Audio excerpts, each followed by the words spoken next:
estamos dando paso a otras personas que se están incorporando. Bien, entonces, ok, en- está en nuestro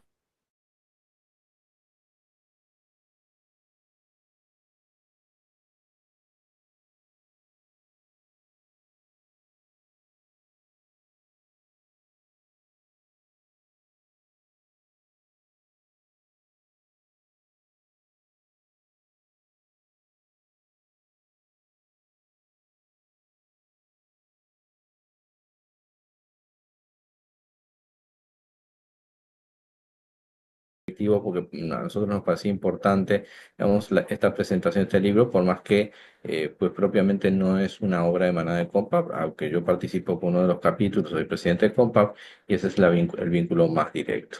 Em, es un tema de integridad académica que recurrentemente surge, ¿no? Y surge a veces solamente con intencionalidades políticas, golpeteos, mediáticos, en fin, etcétera.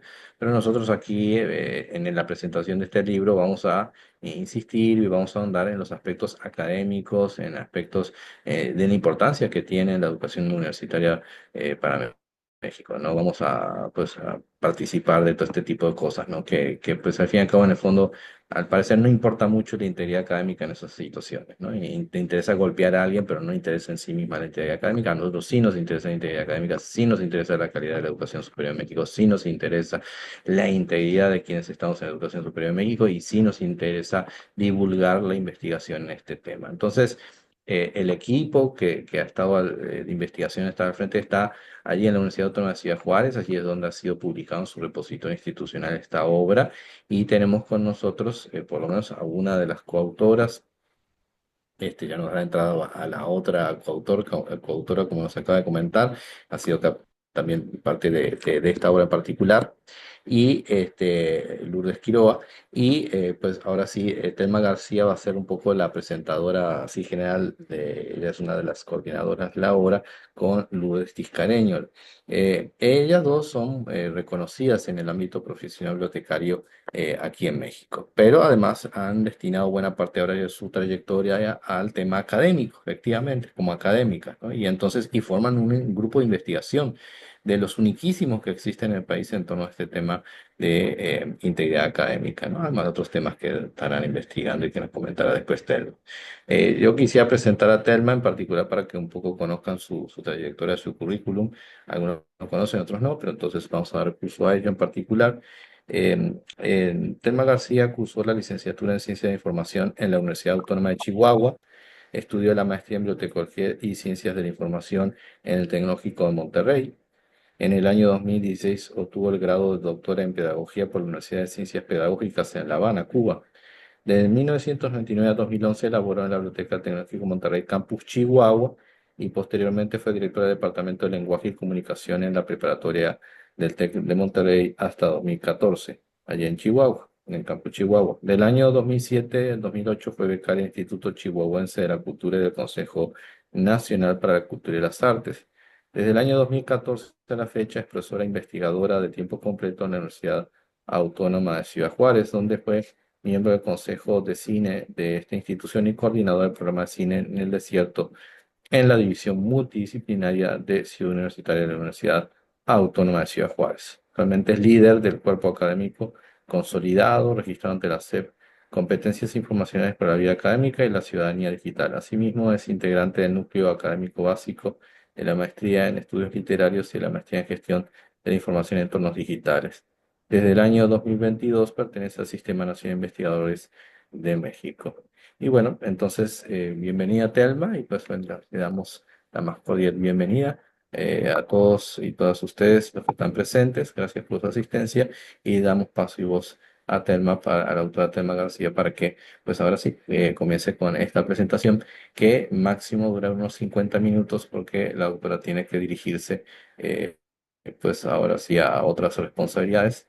eh, Algo así como a las 10:50. Entonces, pues después de su exposición habrá un espacio para preguntas, comentarios, en fin, etcétera. Entonces, nuevamente, bienvenidos, bienvenidas y adelante, temas. Gracias.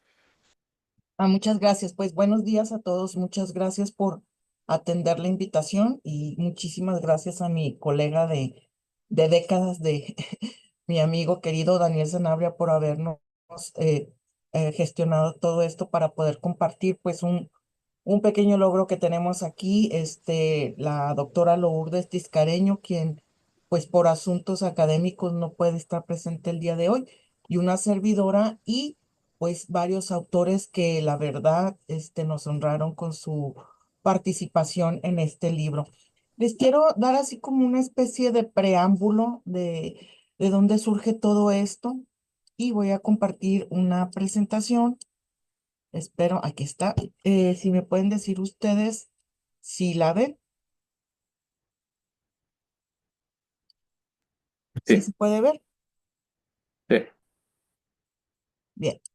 Esto se parece un poco al espíritu del capítulo que escribió el doctor Daniel Sanabria, pero ustedes recordarán que en diciembre de 2019 en la ciudad de Wuhan, en China, pues hubo perdón, brote epidémico, que personalmente yo cuando lo vi en las noticias en diciembre dije, bueno, pues va a ser como el de la fiebre aviar o como otros brotes que ha tenido allá en China y no le di mayor importancia. Sin embargo, pues la pandemia fue un hito terrible en en toda la historia de nuestra humanidad aquí, ¿no? O sea, como que uno esperaba epidemias en la Edad Media, pero no en el siglo XXI. Y esto pues hizo un parteaguas. Hablando en el medio académico y hablando exclusivamente aquí de algunos de mis colegas, algunos con algunos años más que yo, que habían tenido resistencia a dar clases en línea porque no sé cómo moverle, no sé cómo hacerle. Pues resulta que de un día para otro, de un lunes para el martes, ya estábamos nosotros en Teams dando clases, batallando tanto estudiantes como maestros. ¿Y qué relación tiene esto, dirán ustedes, el brote del COVID y estos 3 años terribles que vivimos con la integridad académica? Pues bueno, que realmente el problema, tal como dice el doctor Sanabria, de la integridad académica, a veces se utiliza precisamente para golpetear a unos o a otros, o para castigar, o como venganza.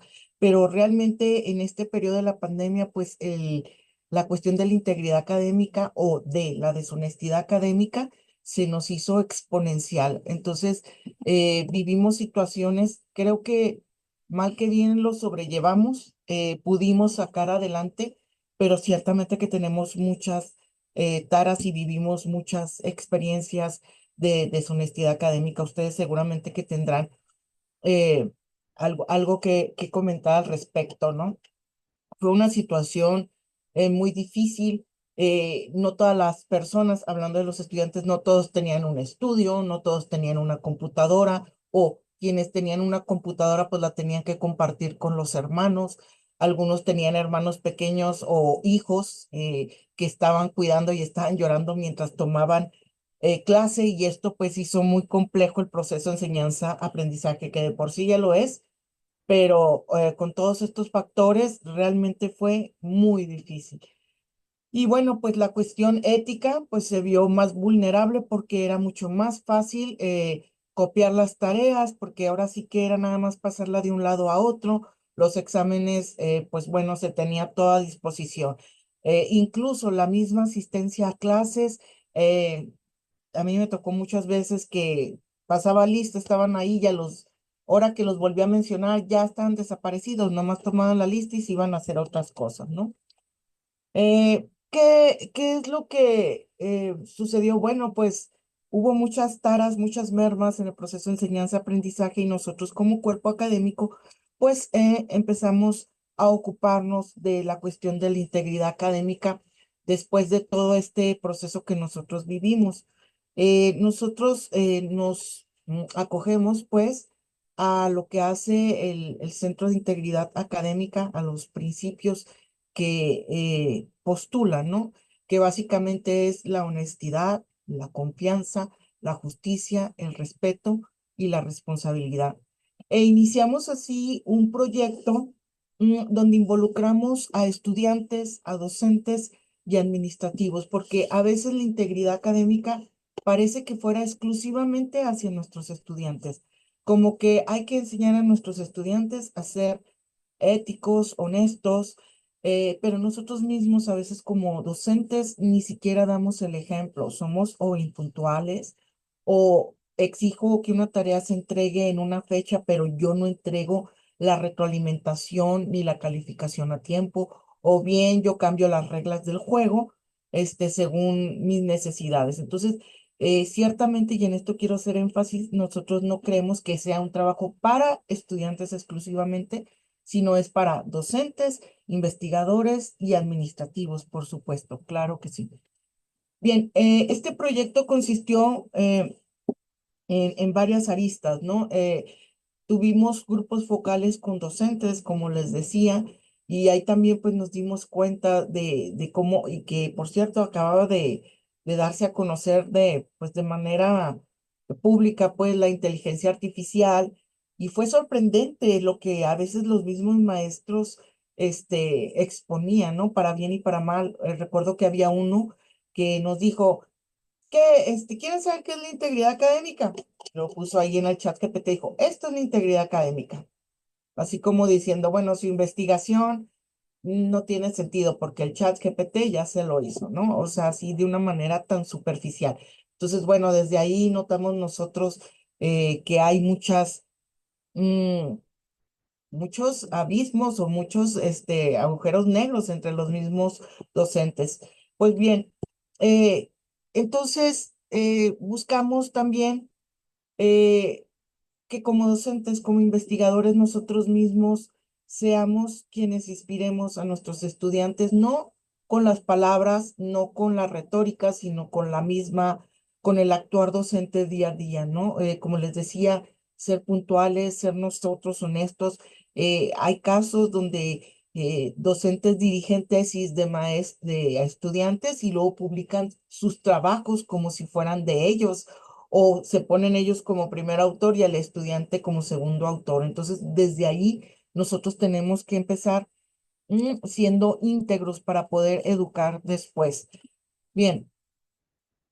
mm, También hay algo que tenemos hablando en México, eh, un problema educativo, un rezago educativo, donde la educación se volvió, digamos, como un medio de movilidad social o económica, socioeconómica, vamos a decir. Digamos que hasta los setentas y los ochentas, alguien que estudiaba medicina o derecho tenía, digamos, garantizado medianamente, vamos a decir, una profesión y una profesión que le diera una vida digna. Y en la actualidad, aunque ya no es así, a veces nos topamos con estudiantes que a lo mejor, hablando aquí en Ciudad Juárez, que para tener un puesto necesita tener la ingeniería o la licenciatura, entonces entran a veces para obtener un grado y no por el gusto de aprender. No estoy diciendo que la educación sea, que sea un mal motivo que uno le estudie para una movilidad socioeconómica, claro que está bien, pero dejamos de lado el gusto por aprender y cuando eso pasa, pues entonces el venir a la universidad se vuelve una instrumentación, es decir, no me interesa tanto pasar, sino aprender, sino obtener el grado y a ver qué pasa, ¿no? Más adelante. Y bueno, les decía de nuestro proyecto, lo dirigimos a estudiantes, profesores, y de ahí surgieron varias aristas. Tenemos un artículo en ciernes ahí publicado, y lo mejor de todo es que pudimos hacer un curso para docentes el año pasado, donde tratamos esto precisamente de inspirar nosotros primero como docentes y luego tener algunas herramientas para motivar a la integridad académica. Bueno, fíjense que ahora me voy a ir directo al libro y les voy a comentar un poco más del libro. El libro, tal como lo comentó el doctor Sanabria, ¿sí lo están viendo el libro? No, ¿verdad? Ok, voy a dejar de compartir. Aquí está. Creo que ahora sí ya lo ven, ¿verdad? Sí, Ok, perfecto. Bien. Eh, el libro, bueno, les voy a decir cómo surge precisamente del proyecto, pero también quisimos tener una visión transdisciplinaria. Claro que muchos de los que colaboramos en este libro somos bibliotecarios, este, como el doctor Daniel Sanabria, que tiene, no sé, yo creo más de 35 años como bibliotecólogo, la maestra Lourdes eh, Tiscareño y por supuesto el doctor Jesús Cortés. Y entonces nosotros lanzamos una convocatoria a nivel nacional invitando a que participaran con un capítulo de libro. Y en esta convocatoria, pues tuvimos aquí algunas participaciones y bueno, este libro fue sometido a un doble ciego. Eh, entonces no fue solamente lo que nosotros decidíamos para elegir quiénes participaban, sino los dictaminadores.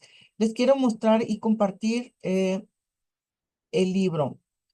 ¿Por qué nos interesa la publicación del libro, además de lo del proyecto? Nosotros tenemos una preocupación ahora con el surgimiento de la inteligencia artificial. Ciertamente el plagio siempre ha existido. Desde que yo era adolescente estaban los acordeones, eran más burdos, pues, la deshonestidad académica más rudimentaria, pues, pero siempre ha existido y siempre se pudo haber detectado, pero con el Internet fue todavía más fácil copiar y pegar, pero también más fácil detectar el plagio. Pero, ¿por qué nos preocupa ahora el asunto de la inteligencia artificial? Porque la inteligencia artificial es la primera herramienta tecnológica que crea. Mientras que el Internet o Wikipedia, lo que se hacía era copiar y pegar. El problema con el chat GPT es que no solamente hace eso, sino que también crea. Y esto hace mucho más difícil detectar el plagio. Que, por cierto, también quiero ser específica en esto. Nosotros no buscamos en nuestro proyecto un proceso de fiscalización o de cacería hacia los estudiantes para agarrarlos haciendo plagio. Más bien nosotros lo que queremos es, aunque sea más tardado y a lo mejor sea idealista, hacer una conciencia de lo conveniente que es ser honesto en la academia, en nuestra estancia en la universidad, por varias razones que ahorita les voy a compartir. Y pues brevemente les voy a decir en qué consiste cada uno de los capítulos. El primer capítulo lo redacta el doctor Jesús Cortés y en este capítulo él habla sobre la alfabetización en información y cómo coayuda a generar una cultura de integridad académica. Asumo, quizás erróneamente, que la mayoría de los que estamos aquí, si no son bibliotecarios, por lo menos están en el mundo de las bibliotecas. Entonces, lo que él dice es que las bibliotecas, mediante la alfabetización en la información, pueden ayudar a la integridad.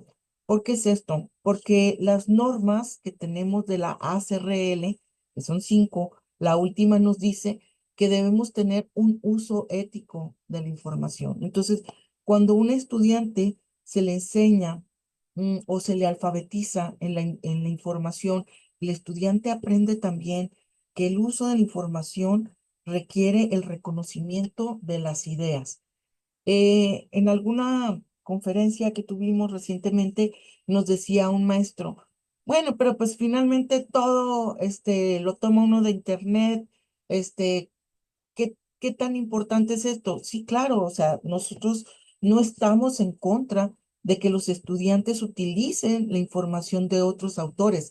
Lo que nosotros queremos es que se le dé el crédito a los autores y también queremos que los estudiantes redacten. Nuestros estudiantes, nosotros mismos a veces nos estamos o estamos conformando una sociedad ágrafa, donde cada vez es más difícil escribir, generar ideas por muchos factores, el tiempo es uno de ellos.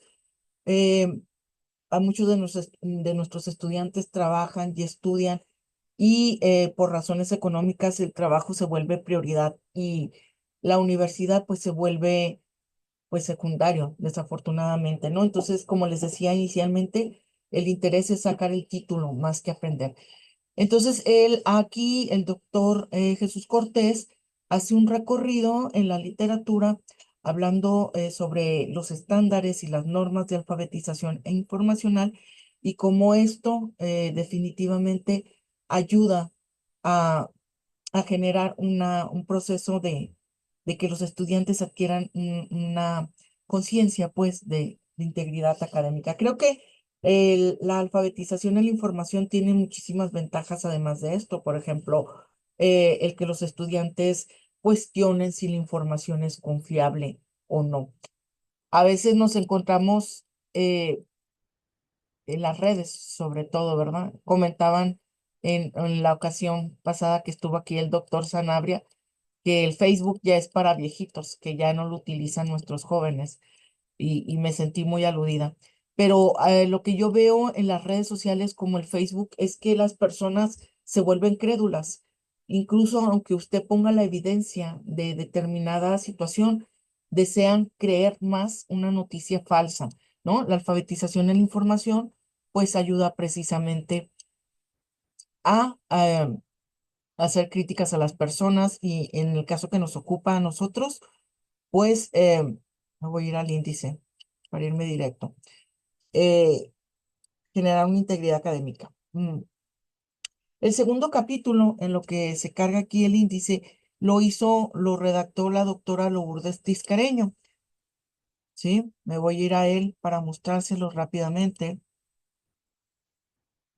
Y habla sobre estrategias institucionales para el desarrollo de una cultura de integridad académica. Fíjense que en el proyecto que nosotros redactamos, descubrimos que muchas instituciones nacionales aquí en México no tienen un código de integridad académica y me apena decirlo que nosotros como Universidad Autónoma de Ciudad Juárez no tenemos tampoco un código de integridad académica. Tenemos una normativa para en caso de eventos donde el estudiante incurra en la deshonestidad académica, pero no tenemos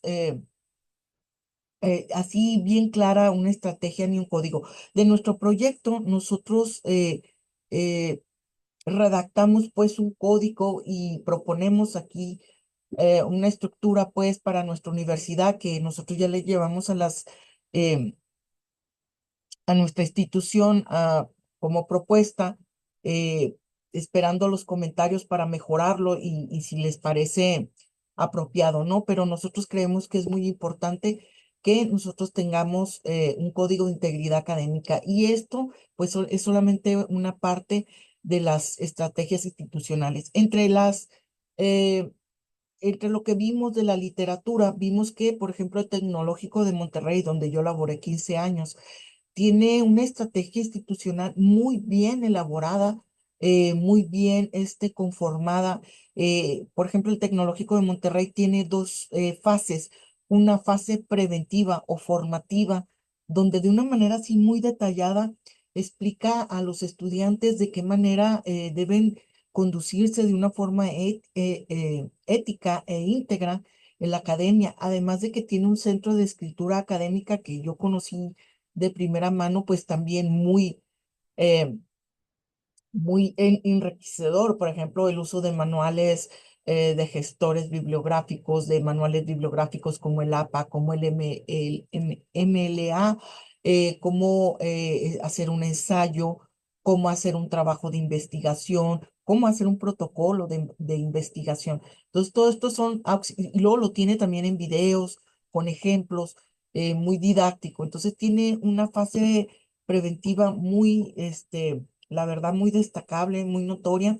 Y luego tiene otra fase donde de una forma también muy protocolaria indica qué hacer, tanto qué va a esperar el estudiante si, por ejemplo, incurre en una deshonestidad académica, qué es lo que le espera. No solamente es el castigo, sino también, o no hablemos de castigo, más bien, sino qué consecuencia trae la acción. Sí, porque creo que debemos de quitar todos esos términos de castigo, de acciones punitivas, sino más bien hacer consciente que toda acción pues tiene una reacción o una consecuencia y nosotros tenemos que ser responsables de esa consecuencia, ¿sí? Ah, el tercer capítulo está redactado por una servidora, por mí, y se llama precisamente Códigos de Integridad Académica, la estructura y los elementos que conlleva a un código de integridad académica. Pues bueno, en este capítulo pues hablamos precisamente, estaba viendo un comentario, pero ahorita al final los leo, que dice uno de los principales problemas de, bueno, ya se me desapareció. No sé, Daniel, si pudieras leer ese comentario. Sí, dice uno de los principales problemas que hemos detectado en WAP es el poco conocimiento en citación. Apoyamos el uso de gestores de referencias bibliográficas como Mendeley, Note, Zotero, etc. Claro, yo creo que este, pueden decir que soy ingenua con esto que les quiero comentar, pero yo siempre creo y les doy sobre todo a mis estudiantes de los primeros años un voto de confianza, de creer que no saben, porque yo he visto, conozco en preparatorias donde tienen 6, 10 grupos o en los bachilleres 10 grupos y cada grupo de 60 alumnos y aunque es un compromiso, sé que se vuelve titánica la revisión. Yo vi de primera mano un docente que, por ejemplo, nomás ponía una paloma y ya calificaba con 10. Entonces los estudiantes llegan a la universidad creyendo que está bien. ¿Por qué no? Pues si yo he tenido 10, nunca nadie me dijo que estaba mal el que yo copiara y pegara. Nadie me señaló esto, nadie me retroalimentó, nadie me alfabetizó en la información. Entonces, yo sí les doy ese voto y durante un tiempo es lo primero que hago, decirles en qué consiste la importancia y las consecuencias, aunque en nuestra universidad no está, es muy general la normativa, pero igual lo trato de hacer. Creo que también aquí es trabajo mucho de la biblioteca y por supuesto de los docentes. Siempre hemos visto esto, un vínculo entre docencia, entre docentes y bibliotecas, de capacitar, de llevar a los alumnos, pero no nomás el primer semestre, porque el primer semestre los lleva uno y los llena de información, y cuando están en quinto semestre, a mí me tocaba en el TEC de Monterrey que me decían, ¿por qué nunca nos enseñaron esto? Cuando en realidad todos los que habían pasado por primer semestre, todos por cuestión de indicadores, todos habían pasado por ello, ¿no? Pero se olvida, tenemos demasiada información, realmente ese es un problema también.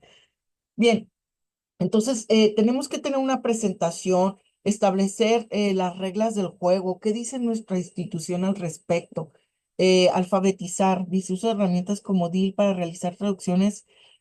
Juan Carlos de la Riva, Daniel, si me puedes leer, por favor, el comentario completo. Sí, exacto. Los principales problemas que hemos detectado en la WAP, perdón. Eh, a ver. Uno de los principales problemas que hemos detectado en WAP es el poco conocimiento en citación. Apoyamos el uso de gestos de referencia bibliográficas como Mendeley, Endoso, etc. Un uso de herramientas como DIL para realizar traducciones con calidad. Uso de IA generativa como ChatGPT, GPT, Gemini, Copilot, Jenny, Alpha 3, Leonard IA, DAL-I. Ok. Miren, sobre la inteligencia artificial, que les comentaba que nosotros como cuerpo académico estamos y pensamos replicar el curso que dimos el año pasado, que es sobre integridad académica e inteligencia artificial.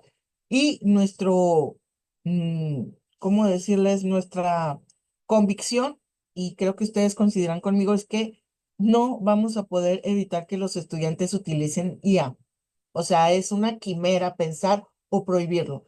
O sea, la inteligencia artificial ya llegó y ya se quedó. Entonces, no, ni siquiera gastamos tiempo pensando en cómo prohibir nada de eso. Pero por eso mismo nosotros creemos que es importante concientizar a nuestros estudiantes porque así como nosotros intentamos cazar, incluso, por ejemplo, ustedes saben, hay inteligencia artificial donde yo copio un texto, no sé, muy académico, pero le doy otro texto mío para que lo redacte de forma, lo humanice como mi estilo, ¿no? Entonces, Es muy complicado esto, entonces es la apuesta que nosotros tenemos. Volviendo a lo de los códigos de integridad académica, nosotros creemos también, o al menos yo concluyo en este capítulo, que también tenemos que tener dos fases, una preventiva y una donde nosotros sepamos qué hacer, que a veces también he visto situaciones donde en doctorados, sobre todo, no tanto a nivel pregrado, hay discusiones o empieza a haber malos entendidos entre el maestro y el alumno, y el maestro, eh, vi un caso particular, pues, donde el maestro se ensañó con el estudiante y lo acusó de plagio. Y bueno, se llevó un comité, y se detectó que no había hecho plagio el estudiante. Entonces, todo esto se vuelve, como decía Daniel, visceral o para atacar, ¿verdad? Entonces, no se vale hacer eso. También tenemos que dar a conocer los derechos que tienen los estudiantes, ¿sí? Para que tampoco se vuelva una cacería eh, de, de, de brujas. Daniel, había otro comentario que no alcancé a leer, por favor. Eh, el colega, el uso de la IA es un valor agregado a los estudiantes para el campo laboral. Las bibliotecas universitarias serán el bastión para educar en el uso ético de la información. Lo siento, me emociono mucho con estos temas. Claro que sí. Mire, yo también creo que la inteligencia artificial no es buena ni mala, es como el dinero, no es bueno ni malo, es según el uso que le den. Nosotros vimos con un estudiante que también participó aquí, eh, que, por ejemplo, la inteligencia artificial, es que yo no sé cómo hacer un ensayo, y usted le pregunta a la inteligencia artificial y le dice cómo hacer un ensayo, o sea, puede ser muy útil. El asunto es que no lo utilice yo para que me haga el ensayo, ¿verdad? Eso es lo deshonesto. Claro que tiene muchísimas ventajas y también muchísimos retos. Yo ahí le comentaba a Daniel Sanabria que todavía no termino de leer un libro que se llama Nexus de Yuval Noah Harari. Es un libro que sacó el año pasado sobre la inteligencia artificial, y la verdad es que si vienen cosas que tenemos que estar muy alerta, nosotros que somos especialistas o que trabajamos con la información, tenemos que estar muy atentos con lo que viene de la IA, porque esto apenas empieza, o sea, no, ni siquiera estamos viendo la punta del iceberg. Finalmente, algo muy importante, compañeros, del capítulo 3 es que los códigos de integridad académica se tienen que socializar y dar a conocer. eh, no sirve de nada tenerlos guardaditos. Tenemos que darles vuelo, llevarlo así como cuando teníamos cursos de desarrollo de habilidades informativas aquí en la UACJ, así a todos los estudiantes decirles, este es nuestro código de integridad académica, consiste en esto, en caso de que usted incurra va a suceder esto, estos son sus derechos, este es el comité, dar todo, que sea todo lo más transparente posible, y que no se quede en el bote de los buenos deseos, de los proyectos que son muy buenos, pero que pues ahí se quedan, sino más bien eh, darle toda la difusión. Y eso pues nos corresponde a nosotros como docentes y como bibliotecarios. El siguiente capítulo, pues lo hace mi queridísimo colega Daniel Sanabria, que como ya saben ustedes, pues tiene muchos, muchos años. Daniel, perdón por evidenciar tu edad, pero tienes más de 30 años en el trabajo de las bibliotecas, con gran trayectoria. Fue mi maestro de catalogación. Yo lo que aprendí de catalogación fue gracias a los cursos que tomé con él. Entonces, el capítulo de él se llama Afectación de la integridad académica por la pandemia del COVID-19, cómo recuperar el terreno perdido. Y también, pues, es un reto.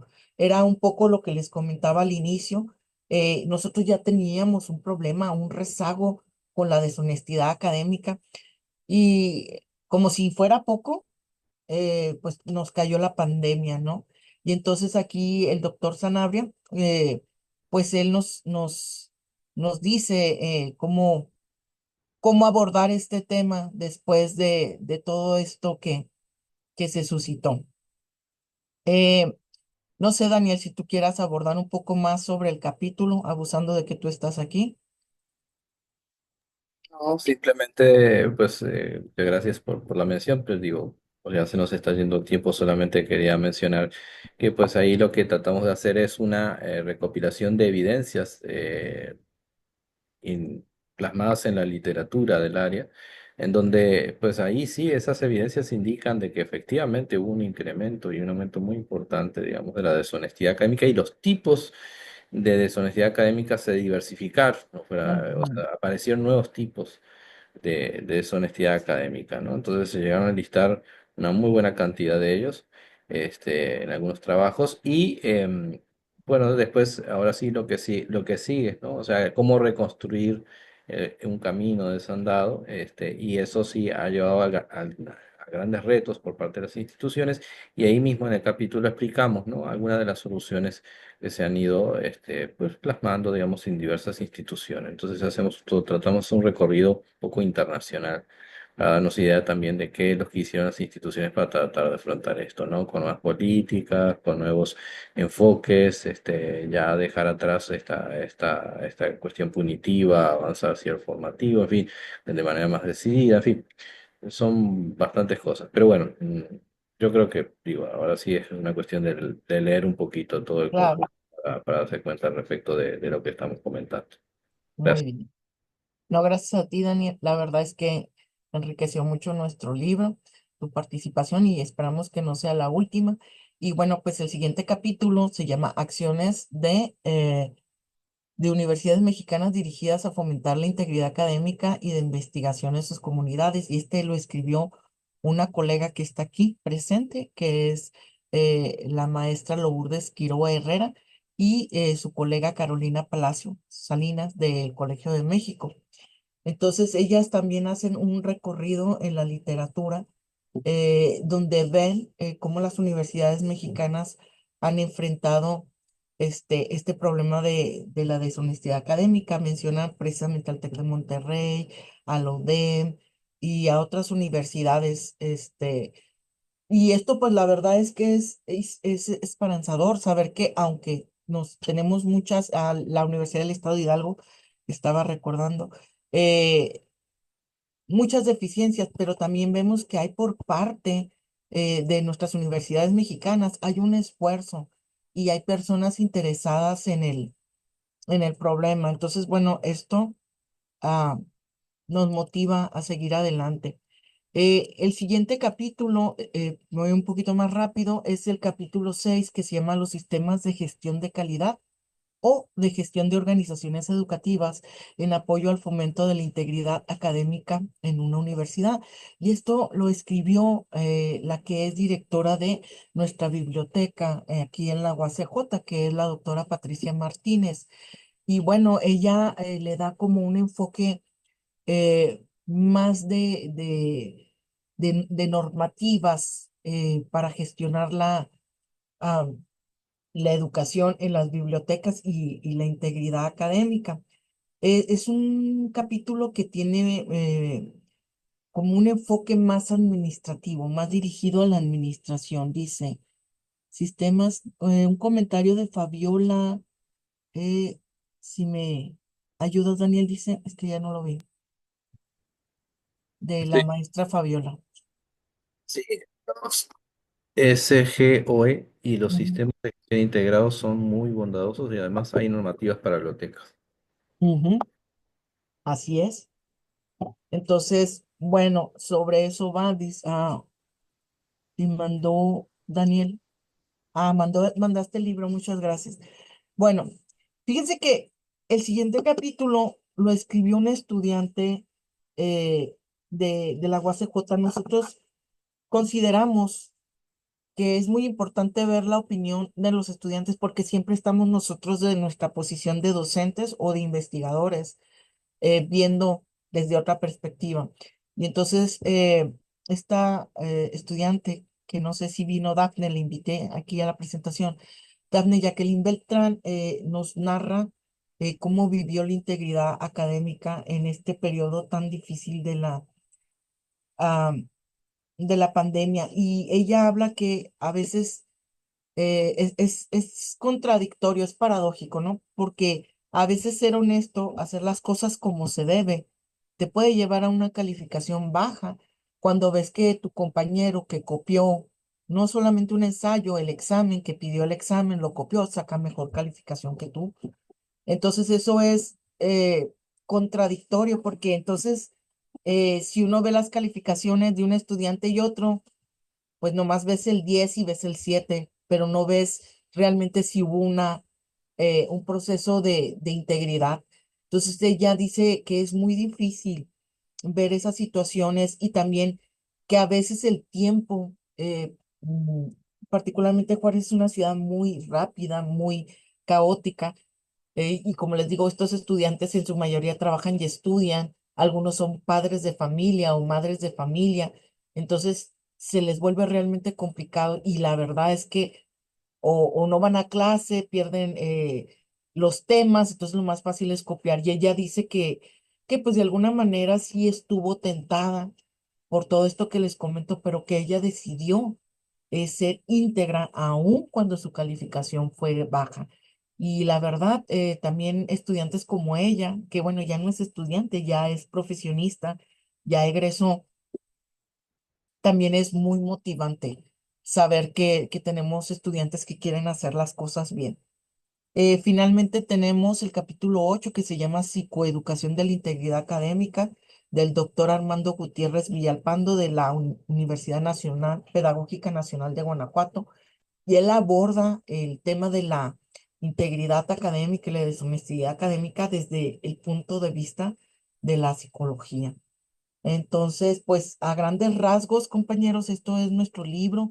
Esperamos que se animen a leerlo. Está, ya les mandó el doctor Daniel Sanabria la liga y está en nuestro repositorio. Eh, por mi parte es todo y yo con gusto estoy esperando sus comentarios. Me encantaría escucharlos. Voy a dejar de compartir. Muchas gracias, ¿eh?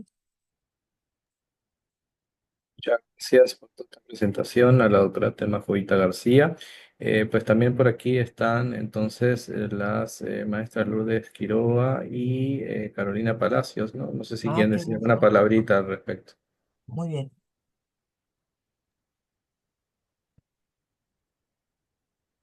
Buen día, Hola. buen día. Pues pues muy contenta, la verdad, de haber participado en este proyecto con la doctora Lourdes Tiscareño y con la doctora Telma García, Carolina y yo, que participamos con un capítulo del libro que ya mencionó la doctora Telma. Y fue una experiencia muy bonita porque al final, algo interesante al final de leer el libro, que dimos una mirada general al libro, veíamos que aunque los autores no nos conocíamos, parece como que hay una comunicación en común, como que vamos hacia a un tema en común, obviamente, que es la integridad académica. Y veíamos también temas, ¿no? Que en un capítulo se tomaba desde un punto de vista, como otro capítulo tomaba ese tema obviamente, desde el punto de vista de los autores. Entonces, que en resumen, podemos decir que también a nosotros nos sirvió, a reserva de lo que comente Carolina Palacios, para saber qué están haciendo las instituciones. A veces no nos conocemos, no sabemos qué están haciendo otras instituciones. Nos decimos bibliotecarios y es como, me imagino, ¿no? Como estos tours que hacemos, estas visitas guiadas, fue también una manera, como un símil, hago este símil, ¿no? De conocer como esta visita a qué están haciendo las instituciones respecto a este tema. Y bueno, nos encontramos con resultados pues muy alentadores Ujú. y también con muchos retos, ¿no? Entonces, ojalá estas instituciones lo puedan leer, y puedan ser es que es a veces muy difícil esta autocrítica o revisar qué es dónde tendrían que estar poniendo atención y bueno, de manera general puedo decir eso para no quitar más tiempo y saber que la opinión de la maestra Carolina. Gracias. Gracias a ti, Laura. Muy amables, gracias por esta oportunidad. Como lo expresamos precisamente a Telma, a Lourdes, estábamos, nos sentimos muy halagadas, primero que nos hayan invitado a participar Segundo, nos impresionó enormemente esta capacidad de trabajo que tienen como equipo, en el sentido de estar muy atentas a los tiempos. Nosotros, y estoy segura que justo gracias a la cooperación de todos los autores en las entregas oportunas, revisiones oportunas, etcétera, etcétera, pues llevaron a bien el concluir con una obra que verdaderamente nos entusiasma porque es una temática fundamental en diferentes áreas, en diferentes niveles, vista desde diferentes ópticas, desde quien escribe, desde quien analiza lo que se escribe, es decir, podemos tener la visión de qué sucede con estudiantes, qué sucede con profesores, nosotros como en la perspectiva de los bibliotecarios, quienes, por ejemplo, también tenemos a nuestro cargo en realizar un curso o diferentes cursos o diferentes pláticas en las cuales podemos precisamente orientar e incluso, por supuesto, conocer, ¿no?, la opinión de otras personas. Hace poco, el viernes pasado, una interesante, muy interesante presentación sobre 10 años de una publicación, una revista interdisciplinaria de estudios de género, y algo que me impresionó fue observar justo también la mirada por parte de los editores, que son, igual que los autores, personas muy interesadas en estos ámbitos de el cuidado en los procesos de escritura y la necesidad de aprovechar las diferentes herramientas que nos permitan justamente verificar que aquello que se escribe cuente con los elementos básicos de acreditación hacia los otros autores, el respeto de las otras ideas y la revisión y posible corrección, porque un gran número de personas no es que busquen generar errores, ¿no? En algunos puntos y en determinados momentos se puede pensar que es el proceso de aprendizaje de quienes inician en procesos de escritura, porque están aprendiendo que es fundamental reconocer la autoría de otros autores y saber de qué manera deben desarrollar sus propios textos, ¿no? Pero también, como lo acaba de expresar Telma, pues habrá estudiantes y personas que debido a la presión ejercida por el entorno externo y la necesidad de presentar sus publicaciones, puedan cometer ciertos errores que justamente las herramientas permiten eso, corregir, revisar y volver a identificar cuál puede ser la mejor manera de desarrollar sus procesos de escritura, para seguir respetando las ideas de otros, brindando la acreditación que corresponde y, en su caso, enseñándole a otras personas estas herramientas y estos procedimientos que no son opcionales, ¿no? O sea, sabemos que hay una obligatoriedad, hay una gran responsabilidad y como parte de este proceso, pues todos participamos en ello. Entonces, reiterarle nuestro agradecimiento. Muchas gracias, Telma.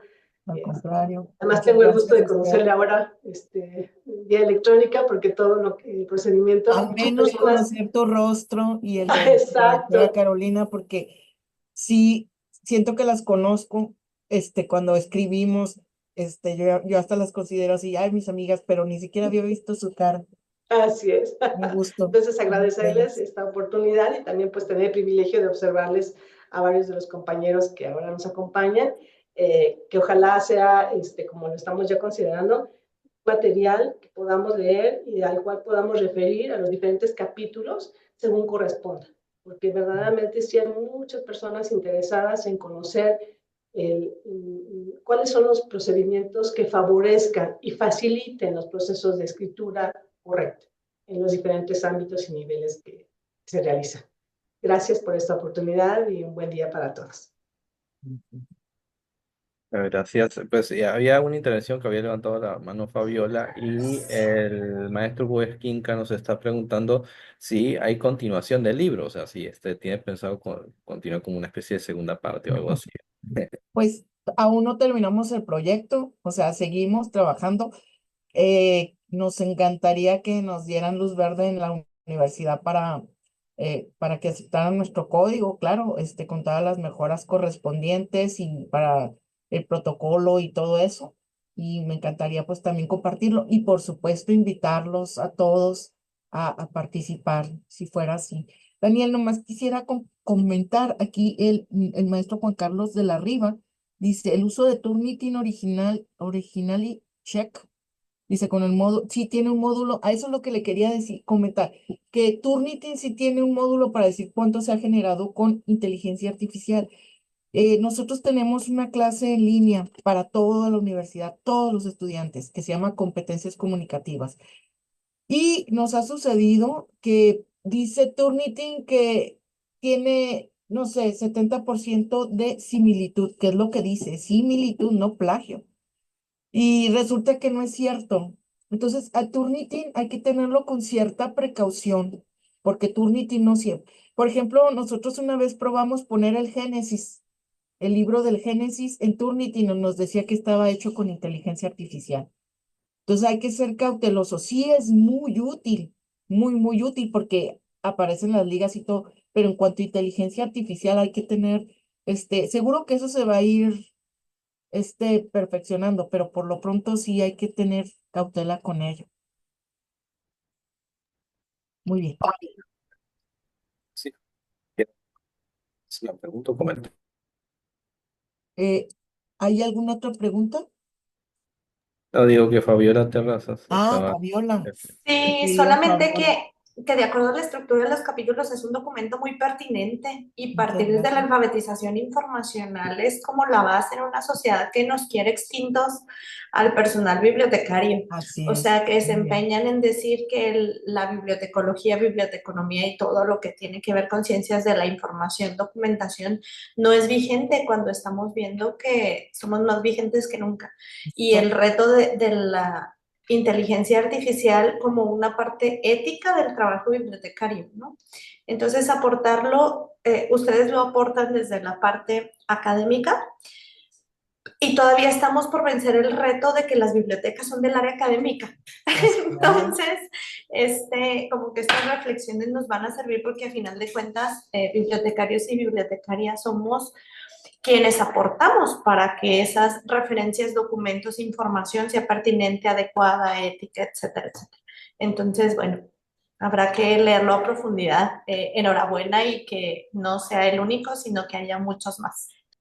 Muchísimas gracias. En el libro esto que les digo de Nexus de Harari, dice que la información, incluso Borges tenía un cuento que se llama Funes el Memorioso, que era un hombre que era capaz de memorizar toda la información que tenía a su alcance, pero era capaz de hacer generalizaciones, deducciones, inducciones y demás. Entonces, los bibliotecarios, qué bueno, Fabiola, de verdad que lo dices, creo que todos estamos de acuerdo, pero además hay evidencia, no es una cuestión de fe, de que precisamente el Internet tiene información y la IA tiene información que somos incapaces de procesarla toda, pero los bibliotecarios precisamente tenemos la función para enseñar a los usuarios a que sepan qué información vale la pena, cuál no, cómo hacer estrategias de búsqueda, cómo dar crédito.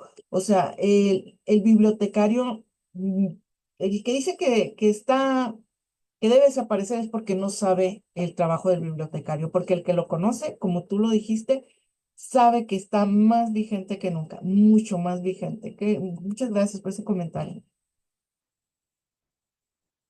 Muchísimas gracias. No sé si o alguna pregunta o comentario, y si no, ya tenemos que ir cerrando porque, como os había dicho, obviamente la doctora Telma Purita García se tiene que retirar, ¿no?, para ir a otro campus. A ver, levanto la mano, Amanda Amanda Valenzuela. Valenzuela. Sí, muy buenos días a todos. Pues nada más brevemente me gustaría felicitarlos porque realmente esta problemática nos está, vaya la redundancia, nos está preocupando a todos, ¿no? Y esta obra que han creado todos ustedes, pues la verdad es que mis respetos. Realmente sí estamos, lo he dicho a todo el mundo, estamos todavía en pañales, hemos dado pasos firmes, pero la tecnología pues sí nos está comiendo en el día a día, ¿no? Pero bueno, sin más otro comentario, los felicito.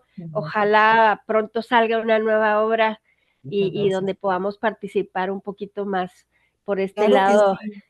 Me por esta encantaría zona que, noroeste. que pudieran ustedes, desde su trinchera, ¿verdad? Compartir sus experiencias, porque tal como decían las compañeras Carolina y Lourdes, a veces estamos como desconectados cuando en realidad todos estamos trabajando con un mismo objetivo, ¿no? Eso es muy bonito. Me gustó mucho esa reflexión. Muchas gracias, Muchas maestra gracias. Amanda. Gracias, Amanda. Sí, es importante puntualizar que CETIS Universidad hay un equipo, el equipo directivo trabaja en proyectos de investigación financiados por la Coordinación Institución de Investigación y ya lleva 3 proyectos al respecto de este tema de teoría académica. Son estudios internos que se han realizado, son proyectos anuales fondeados, vuelvo a decir, por la institución y han dado resultados muy interesantes que se han ido exponiendo en distintos congresos, el Congreso de Integridad Académica que organiza la UDEM en Monterrey todos los septiembre, en fin, etcétera, etcétera. Pero digo, esto evidencia que también nos falta conocernos, ¿no? Entre los cuerpos, Mucho, incluso de sí. investigación, los bibliotecarios, lo que estamos haciendo, ¿no? Esto da para mucho más, por supuesto, pero ya tenemos que ir cerrando. No sé, Manuel, si nos podrá sacar la foto del recuerdo. Ah, A ver, Manuel, los que quieran prender la cámara, por favor, sí. para sacar una foto aquí del... A ver, los que quieran y prender Claro. su... Ujú. Sí. A ver, vamos a dar espacio para que Un los poquito colegas más. que quieran prender su cámara para sacar la fotito acá y agradecerles nuevamente su presencia. A ver, ahí está Alonso, Hugo, ¿qué tal? Acá, Flor, muy bien, Gustavo, Carla, muy bien. Mayra, la doctora Mayra, ¿cómo le va? Bueno, acá California Sur presente también. Muy bien, perfecto. Bueno, no sé si alguien más quiere prender su cámara, si no, pues simplemente ahora sí con los que ya estamos aquí. Hay un par de chismosos ahí que son copiadores de inteligencia artificial, pero eso no le podemos sacar la foto. Pues Sí, son ok. chismosos, no son nada más. Ok. Entonces, ahí va, ¿eh? 3, 2, 1.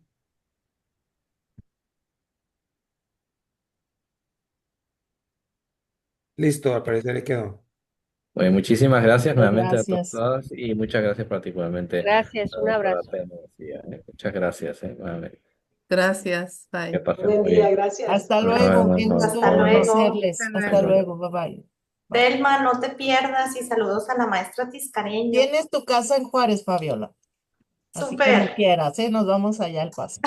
Excelente. Cuídate, Ok. Fabiola. Bye, gusto en Bye. saludarte, doctor Sí. Sanabria. Nos vemos ahora en Sí, junio. igualmente. Hasta luego. Ah, sí, Bye. sí, Bye. sí. Ahí nos vemos. Para Sí, la red. Ok, bye. sí, sí. Bye. Bye, bye.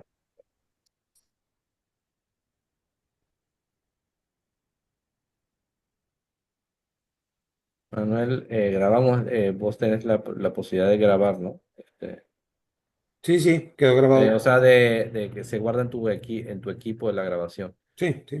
para mandársela a Jesús y que Jesús con la foto elabore, o sea, la publique en nuestras redes sociales eh, y quizás, no sé si en YouTube se pueda publicar y además la fotografía dando las clases. Ujú. ¿Verdad? Bien. Muy bien, gracias Juan Carlos, entonces, gracias por tu participación, ahí estamos, Lourdes, un gusto saludarles, gracias.